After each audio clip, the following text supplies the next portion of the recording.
इसमें कहीं कोई दो राय नहीं है कि सीएम के कैंडिडेट माननीय तेजस्वी जी हैं, हमारे नेता माननीय मुकेश सहनी जी उप मुख्यमंत्री के प्रबल दावेदार। एक व्यक्ति 6 साल की नौकरी जिसकी थी वो छोड़ के, और हमारी पार्टी वीआईपी पर हम लोग को कोई लिहाज नहीं, हम लोग कोई प्रॉब्लम नहीं है, आप नाम लीजिए।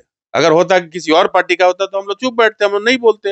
हमारे तरफ इशारा नहीं है, अगर इशारा है तो ये बयान सरासर गलत और शरारतपूर्ण है। कि गए थे, लालू जी का नाम नहीं लिया, कि निषाद को जो कैटेगरी है उसको चेंज किया जाए। ऑफर मिलने की बात ही नहीं है, कोई बातचीत नहीं है। नमस्कार, आप लाइव बिहार देख रहे हैं। मैं हूं राजमोहन तिवारी। देखिए, बिहार विधानसभा चुनाव को लेकर बिहार की राजनीति में सरगर्मी बढ़ी हुई है।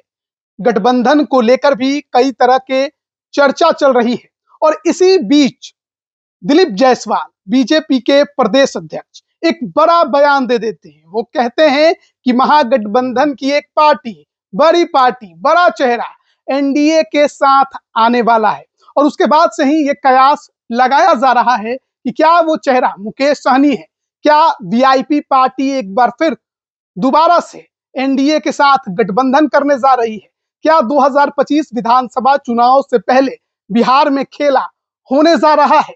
इन तमाम बिंदुओं पर बात करेंगे। हमारे साथ पार्टी के राष्ट्रीय उपाध्यक्ष बीके सिंह जी मौजूद हैं, पूर्व आईपीएस भी हैं। कैसे देखते हैं प्रदेश अध्यक्ष का जो बयान आया है? मैंने माननीय दिलीप जायसवाल जी जो कि बिहार भारतीय जनता पार्टी के अध्यक्ष हैं, उनका बयान मैंने सुना, और अगर उनका इशारा वीआईपी पार्टी की तरफ है तो ये बयान बहुत ही दुर्भाग्यपूर्ण, खेदजनक है। बहुत स्ट्रांग वर्ड का तो हम इस्तेमाल नहीं करेंगे, लेकिन ये दुर्भाग्यपूर्ण है। इस तरह का बयान जो है वो इतने बड़े नेता के मुंह से अच्छा नहीं लगता है, अगर हमारी पार्टी की तरफ उनका इशारा है तो। क्योंकि देखिए, एक तो होता है कि जैसे कि हम और आप मिले और हमने आपसे आग्रह किया कि आप किसी और को बताएंगे नहीं कि हम मिले हैं आपसे। अच्छा। और अगर आप बता देते हैं तो इसको ब्रीच ऑफ ट्रस्ट कहा जाता है। लेकिन यहाँ तो कोई मिला ही नहीं, ना कोई मुलाकात, ना कोई बातचीत। तब कोई कहे कि लोग रात को घूम रहे हैं और मिल रहे हैं, तो इसको तो हम अंग्रेजी में मिस्चीवियस कहा जाए और हिंदी में शरारतपूर्ण बयान कहा जाए। हमारे नेता और मैं, हम लोग 3 दिन से दरभंगा में साथी थे। कल रात को लेट नाइट में हम लोग लौटे। कब मुलाकात हुई, किससे मुलाकात कल रात की ही चर्चा है कि कल ही रात में मुलाकात हुई। हम लोग तो लेट नाइट में, माने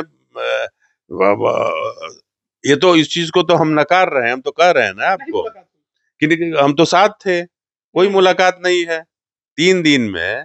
तो हम खुद भी साथ रहे हैं और हम लोग पटना से बाहर थे, तो और हम लोग तो बोल रहे हैं कि हम लोग को कोई लिहाज नहीं, हम लोग कोई प्रॉब्लम नहीं है, आप नाम लीजिए, आप बताइए अगर मुलाकात हुई है।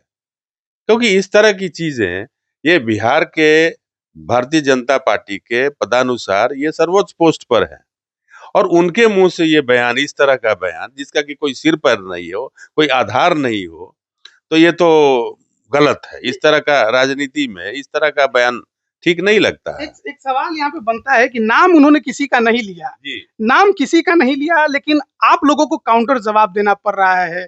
इसके पीछे क्या कारण है? फिर लोग तो वही कहेंगे कि आखिर आपको जवाब क्यों देना पड़ रहा है, महागठबंधन में तो और भी कई पार्टियां हैं। सही बात है।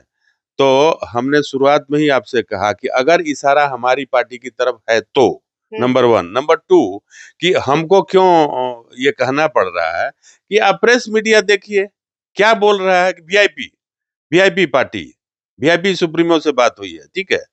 तो जब प्रेस बोल रहा है तो हमको तो आगे आके बोलना पड़ेगा ना। अगर होता कि किसी और पार्टी का होता तो हम लोग चुप बैठते, हम लोग नहीं बोलते।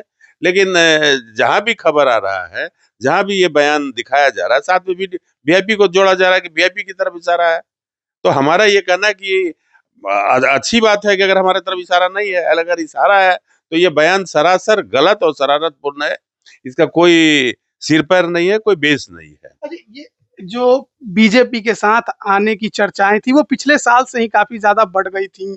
जब एक बड़ी घटना घटी, आपके नेता जी के पिताजी गुजर गए थे, उस दौरान सम्राट चौधरी हो, दिलीप जायसवाल हो, सभी वहां पर गए हुए थे और माना जा रहा था कि शायद करीबियां बढ़ेंगी। प्रधानमंत्री का फोन आया था, तो उसी समय से ऐसा लग रहा था। क्या ऐसा कोई ऑफर क्या उनके तरफ से दिया गया है? क्या बैठक या मीटिंग के लिए बुलाया गया हो? देखिए, इसका जवाब तो ये है कि ये लोगों के सोचने का नजरिया है। आपने एक पक्ष का नाम बता दिया कि गए थे, लालू जी का नाम नहीं लिया। लालू जी बीमार होते हुए भी वो गए थे मिलने के लिए। ठीक है, तेजस्वी जी उस समय यहाँ नहीं थे, उन्होंने टेलीफोन से बात किया था। तो ये वो वक्त ऐसा था कि उसमें आदमी पार्टी पॉलिटिक्स को भूल जाता है, मानवीयता के नाते लोग आते हैं अपनी संवेदना व्यक्त करने के लिए। उसका राजनीति से कोई लेना देना नहीं। और मैं भी था, उस मौके पर वहां पर था, उनके गांव में था। हर पार्टी के लोग आए, चाहे महागठबंधन के हो, चाहे एनडीए के हो, सब पार्टी के। तो उसका ये कोई आधार नहीं है कि हमारी पार्टी का झुकाव उधर है। दूसरी चीज की आप देख रहे हैं कि हमारी पार्टी के साथ हमारी पार्टी का जो मेन मुद्दा है वो है आरक्षण की बात, कि निषाद को जो कैटेगरी है उसको चेंज किया जाए। और जब तक हमारे नेता ने तो कई बार बयान दिया कि बीजेपी निषाद आरक्षण दे दे, जो हम चाहते हैं दे दे, और हम चुनाव ही नहीं लड़ेंगे, हम लोगों को जो कहिए हम करेंगे, आरक्षण दे दीजिए। बीजेपी कभी इस बात तो उधर का तो मतलब ही नहीं बनता है। अब रह गई बात कि इस तरह का बयान क्यों आ रहा है, इस तरह की हम लोगों से भी लोग पूछते हैं। तो ऑफर मिला है कि नहीं? ये ऑफर मिलने की बात ही नहीं है, कोई बातचीत नहीं है। ये तो एक फैलाया जा रहा है। जैसे गांव में क्या होता है कि कुछ लोग इस तरह के होते हैं जो कि आपके कान में जाके उनके बारे में कहेंगे, उनके कान में जाके उनको कहेंगे लड़ाई हो। तो ये बयान का टाइमिंग देखिए कि कल महागठबंधन के घटक दलों की मीटिंग है और उसके एक दिन पहले ये बयान आ रहा है, जिससे कि लोगों में आपस में एक दूसरे को शक की दृष्टि से देखें। ठीक है, फूट पड़े या शक तो पैदा हो जाए ना। हर बीमारी माने शक जो है ना, शक बहुत खराब चीज होता है। तो शक पैदा कर दिया जाए जब एक ट्रस्ट फैक्टर जो है, तो इस चीज को, लेकिन बयान देने वालों को ये नहीं पता है कि इसमें कोई पढ़ने वाला नहीं है। सब लोग मैच्योर हैं, सब एक दूसरे को समझते हैं।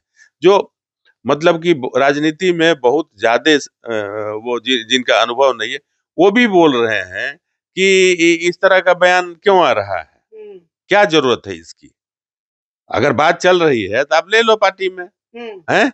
इसको महागठबंधन की मीटिंग के एक दिन पहले देने का मतलब है कि वातावरण को खराब कर देना।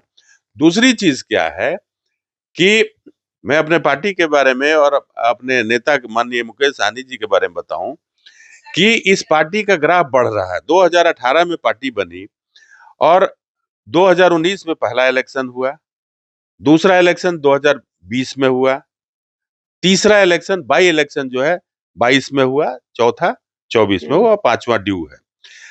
हर इलेक्शन के साथ पार्टी का जो कोर वोट का ग्राफ है वो बढ़ते जा रहा है।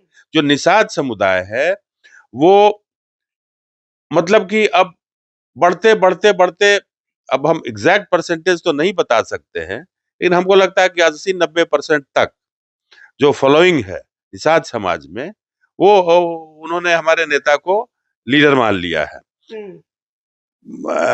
दूसरे दल ने जो जिनको हमसे विरोध है, उन्होंने कई लोगों को कोशिश किया हमारे नेता के सामने खड़ा करने का। ठीक है, उनको पद भी दिया गया, सब कुछ दिया गया, लेकिन सब बेकार। पूरे बिहार की जनता देख रही है और प्लस वो दल के लोग भी इस चीज को मान रहे हैं कि वो दवाई काम नहीं कर पा रहा है। दूसरी चीज की ये तो कोर वोट जो हमारा निषाद का है उसका तो ग्राफ दिनों दिन बढ़ते ही जा रहा है, और उसके साथ साथ बाकी लोगों में भी, बिहार के जो अन्य जातियां हैं, अब जैसे कि ब्राह्मण में देखिए, ब्राह्मण में पूर्णिया में हमारे अभी संजीव मिश्रा जी ने ज्वाइन किया, वो भी सशक्त उम्मीदवार हैं। उधर सिवान में नीतीश मिश्रा ने ज्वाइन किया। ठीक है, आपको राजपूत में देखिए, उधर वो वरुण विजय हैं। ठीक है, और मुस्लिम में देखिए, मुस्लिम में आज ही हमारे यहाँ एक व्यक्ति 6 साल कि नौकरी जिसकी थी वो छोड़ के और हमारी पार्टी वीआईपी पार्टी को ज्वाइन किया है, तो उसको हमारे नेता में कुछ ना कुछ तो दिखा है। इसके अलावा परसों परसों जैसे एक चौरसिया जी दरभंगा में ज्वाइन किए, वो डॉक्टर है, क्वालिफाइड डॉक्टर है, एमबीबीएस है, उन्होंने ज्वाइन किया। पासवान समाज के काफी नेता लोग हमारे साथ हैं, कुशवाहा समाज के लोग हैं, डॉक्टर AK सिंह हैं बेगूसराय से। तो अब धीरे धीरे हमारे पार्टी के तरफ बाकी समुदाय के लोग भी आ रहे हैं। तो कहीं ना कहीं हमारे नेता में कुछ ना कुछ तो है जिसके चलते, क्योंकि अगर लोगों के दिमाग में ये हो कि निषाद की पार्टी है तो निषाद ही आएंगे, लेकिन बाकी लोग भी धीरे समय के साथ साथ बाकी लोग भी जुड़ रहे हैं। तो हमारी पार्टी का, हमारे नेता का ग्राफ, बढ़ता हुआ ग्राफ हर आदमी देख रहा है। अच्छा, आपने और मीटिंग की चर्चा की कि कल महागठबंधन की बैठक होने वाली है। जी, जी, दिल्ली में तो कांग्रेस और तेजस्वी यादव जी की बैठक हुई। जी। ये बैठक कितनी महत्वपूर्ण है चुनाव से पहले? देखिए, बैठक तो महत्वपूर्ण है, इसमें कहीं कोई दो राय नहीं है। लेकिन अगर आप हमसे पूछें कि बैठक में क्या होगा, तो इसका एजेंडा जो है वो पब्लिक नहीं हुआ है। ठीक है? तो जब तक एजेंडा पब्लिक नहीं होता है, तब तक प्रेस को नहीं बताया जा सकता है कि उसमें क्या चर्चा होगी। कल जो जो 4 घटक दल अभी हैं, आरजेडी, कांग्रेस और वाम दल और हमारी पार्टी वीआईपी पार्टी, ये लोग मिलेंगे, चर्चा होगी और संभवतः उसके बाद हो सकता है प्रेस कॉन्फ्रेंस हो और उसमें जो चर्चा, जो महत्वपूर्ण बातें होंगी, जो कि शीर्ष नेतृत्व समझेगा कि इसको मीडिया से शेयर करना चाहिए पब्लिक के लिए, बहुत कंजम्पशन बार के ये लिए। देखा जाता है सीट शेयरिंग का मसला जो है वो बहुत ज्यादा पेचीदा रूप ले लेता है और खासकर आखिरी क्षण तक पहुंचता है। क्या आपको लगता है कि आखिरी क्षण तक जाने से अच्छा है कि पहले ही सब कुछ तय हो जाए? अब देखिए, इसके बारे में तो जो शीर्ष नेतृत्व है वही फैसला लेगा, ठीक है? और ये मीटिंग्स, अब आप देख लीजिए, जो दूसरा गुट है एनडीए का, वहां भी फाइनल नहीं हुआ है। वहां भी कई, हम लोग अखबारों में पढ़ते हैं या मीडिया के थ्रू जानते हैं कि कई मीटिंग हो गई। तो यहाँ भी चलेगा। एक मीटिंग में तो मुझे नहीं लगता है कि सारा चीज फाइनल हो जाएगा, बट कुछ प्रिलिमिनरी बातें हो। दावेदारी वीआईपी की कितनी की होगी? हमारी दावेदारी 60 सीट की है। हमारा जो राष्ट्रीय अधिवेशन हुआ, जिसमें पार्टी ने ऑथराइज कर दिया माननीय मुकेश सहनी जी को कि वो सारा निर्णय लेंगे, तो 60 सीट का ये अगर व्यवहारिक बात करें तो 60 सीटें इतने बड़े गठबंधन में मिलना थोड़ा मुश्किल दिखाई देता है, क्योंकि 70 सीटें तो कांग्रेस को मिली थी पिछली बार, स्ट्राइक रेट बड़ा खराब रहा था। तो पिछले बार वीआईपी को 11 सीटें एनडीए में मिली थी। उस अनुसार अगर देखा जाए, आपको नहीं लगता है कि 60 सीटें बहुत ज्यादा होगी? नहीं, इसमें हमारा कोई मत नहीं है। हम लोगों ने अपने नेता को, माननीय मुकेश सहनी जी को ऑथराइज किया हुआ है।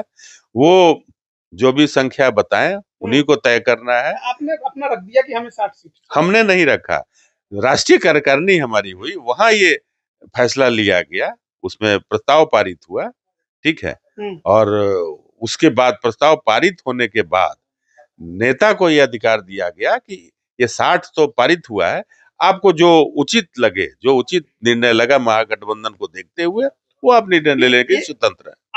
अक्सर ये मुकेश सहनी के भाषणों में सुनने को मिलता है, तेजस्वी यादव सीएम बनेंगे, डिप्टी सीएम कोई अति पिछड़ा रहेगा, मल्लाह समाज से, निषाद समाज से।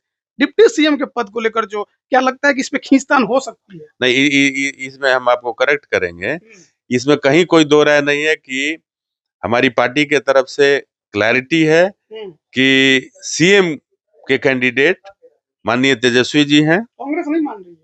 अब कांग्रेस की बात कांग्रेस से करिए, कांग्रेस की बात कांग्रेस से करिए, पप्पू यादव जी की बात उनसे करिए। लेकिन हमारी पार्टी के लिए के तरफ से माननीय तेजस्वी यादव जी महागठबंधन के नेता हैं और सीएम पद के उम्मीदवार हैं। और साथ के साथ हमारे नेता माननीय मुकेश सहनी जी उप मुख्यमंत्री के प्रबल दावेदार नहीं है। अगर सरकार बनेगी तो हमारे नेता उप मुख्यमंत्री, अगर तेजस्वी यादव जी बनते हैं मुख्यमंत्री, तो माननीय मुकेश सहनी जी उप मुख्यमंत्री। बहुत बहुत धन्यवाद आपका हमारे साथ जुड़ने के लिए। तो देखिए, तमाम बिंदुओं पर हम बातचीत कर रहे थे, वीआईपी पार्टी की स्ट्रेटेजी, रणनीति और साथ ही जो विवाद छिड़ गया दिलीप जायसवाल के बयान से, किस ओर इशारा था मुकेश सहनी?